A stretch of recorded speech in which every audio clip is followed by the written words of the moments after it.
sana sana, alipata shida, akahangaika, akapitia wakati wa kuugua muda mrefu, maana alifikia wakati wa kukata tamaa. Lakini mfalme aliona sio vizuri, mimi nimefanya kazi ya Mungu sawasawa, mimi nimekuwa mkamilifu, Mungu amenituma, nimeitenda kazi sawasawa. Lakini Mungu aliona sio vema, akamtuma nabii Isaya, nenda ukampasha habari, ukamwambia hivi, hebu tengeneza mambo ya nyumba yako, maana usipoyatengeneza mambo ya nyumba yako, hata sasa muda huu unakwenda kufa kabisa, tena hautapona, utahangaika, hatutakuona tena. Bwana Yesu asifiwe sana. Alipomaliza kumpasha habari ile, nabii Isaya alitoka kaenda. Mfalme Hezekia alibaki anasikiliza, anasikia sauti ile ya nabii Isaya, akaamua kufanya kama vile nabii alivyoambiwa, maana Mungu alifanya makusudi. Bwana apewe sifa sana. Bwana Yesu asifiwe sana. Tumchapie Mungu shangwe na vigelegele na makofi. Alivyoona hivyo, mfalme Hezekia aliposikia sauti hiyo, akasema, Bwana, asante kwa sababu umenipa mtu wa kunisaidia. Akasononeka sana, akahangaika sana, akaona sio vema, hii sauti yawezekana ni Mungu amenituma, maana ni makusudi. Akaona ageuza uso wake, akaelekea ukutani, akamtumaini Mungu, akamsubiria Mungu ili aweze kusema naye kupitia sauti ya nabii Isaya. Bwana Yesu asifiwe sana. Haleluya. Nabii alipomaliza kumpasha ile habari, mfalme Hezekia akasema, inatosha. Akaanza kuomboleza, akamulilia Mungu, akasononeka, akapiga magoti, akamulilia Mungu, akasema, Mungu, tazama nilikuwa mkamilifu mbele zako, nimeitenda kazi yako. Baba, tazama hata haya mateso ya nini, nisaidie nitoke kwenye hili janga la mateso, hili janga la masononeko. Bwana Yesu asifiwe sana. Bwana pewe sifa. Mungu aliona ni makusudi, ikabidi atoke pale. Yule nabii Isaya akaenda zake. Baada ya pale, Mungu akasema na nabii Isaya, rudi, fanya haraka, nenda ukamwambie muda huu na saa hii maombolezo yake mfalme Hezekia, majuto na mateso nimeshayasikia, machozi yote yaliyotiririka nimeshayasikia. Nenda ukamwambie nimeshayasikia. Na akaenda kamwambia, Bwana mfalme, Bwana Mungu asema hivi, amesikia maombi yako, amesikia kilio chako, amesikia mateso yako yote. Wakati ukiomboleza, wakati ukisononeka, Mungu ameshakwisha kukusikia. Bwana Yesu asifiwe sana. Bwana Yesu asifiwe sana. Bwana pewe sifa, shangwe na vigelegele. Ndipo mfalme Hezekia akawa amesikia maneno yale, na aliposikia maneno yale akafarijika, moyo wake ukafarijika. Nabii Isaya baada ya kumaliza kumwambia kwamba Mungu ameshakwisha kusikia haja, akasema tena, nenda kamwambie ya kwamba majuto na mateso yako, muda wote huo ulioupoteza kwa ya kuugua, haijalishi masononeko, umeacha kufanya vitu vyako kwa muda gani.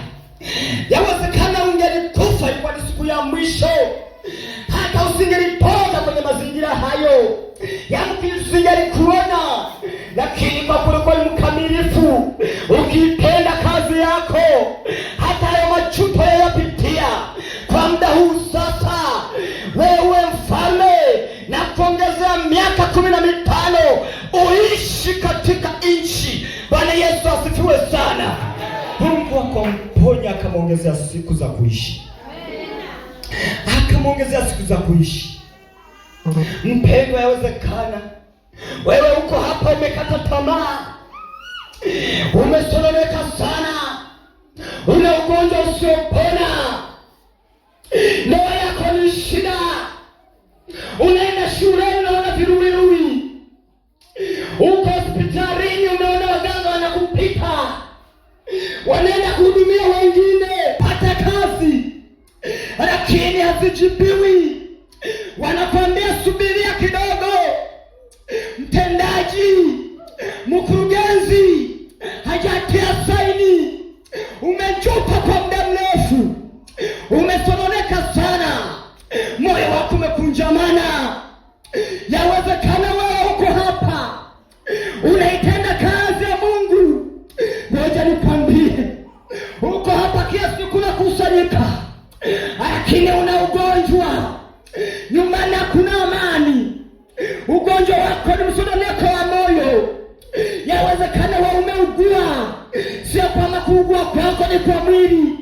Unawaza mwili wako uko vizuri, unatembea umegadi kabisa, uko sawa, lakini moyoni mwako umeshaugua muda mrefu, hauna tiba, umeshasononeka. Wewe ni wakati tu mwambie Mungu atengeneze haja moyo wako. Yawezekana umeishi miaka mpaka 35-40 hujapata mchumba. Kwa unapenda kuchumbia mwanzo ni gani mwakaleba? Yawezekana wewe umesubiria, yawezekana ufunge ndoa, ukimaliza kumwambia wakaneba ni ngwenda babo za kukwasa kenye yanga, anakutazama kwa jicho kwanza kwenye mguu, anakupandisha mpaka utosini, anakuketisha, alafu anafanya anajiendea, unatoka unaenda kwingine hivyo hivyo. Umeugua ugonjwa wa moyo, umepata ugonjwa wa moyo, umehangaika sana, lakini mpendwa, nikwambie, yawezekana umeshika fedha nyingi mno, umeacha fedha nyingi mno, umepeleka kwa waganga ili uweze kupona, lakini huku unafanya kazi ya Mungu ukawa pande mbili. Nikwambie ndugu yangu, utateseka sana. Huo ni ugonjwa wa mwili na moyo.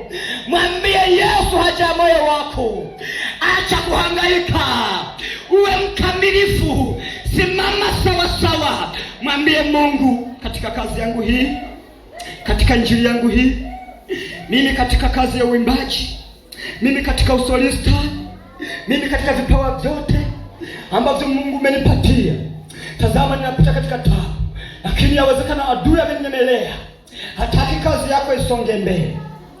Yawezekana uko hapa unatamani uweze na wewe kusimama uitangaze injili, lakini kia unapojaribu kupiga hatua na wewe kama wengine, unarudishwa nyuma, unakatishwa tamaa. Huyo ni adui, amenyemelea, amekupiga ugonjwa wa kiroho, tena ndio kukuangamiza kwa ugonjwa wa mwili.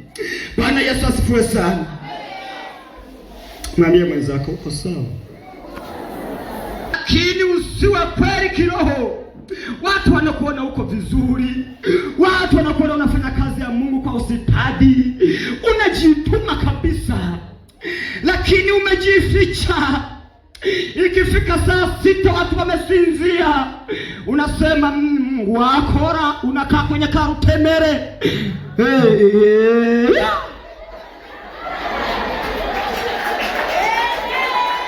Bwana Yesu asifiwe sana. Barikiwe sana. Bwana Yesu asifiwe sana. Na ndio maana unaona Mungu akiwa na makusudi na mtu, hata kama ungelipita kwenye ziki ya namna gani, wewe ukiwa ni wa kwako, hata kama ungeliugua Mungu akiwa na makusudi na wewe, hata kama ungelipita kwenye shida namna gani, yeye anasema huyu ni wa kwangu. Utashinda jaribu, utasonga mbele, hata kama watu watakaa vikao, watakukalia vikao, wewe ni Yahweh, hana chochote. Ni wakati tusimama imara. Mungu anakusaidia, anakutoa kwenye shida, anakuweka mbele, na watu wanabaki wanashangaa.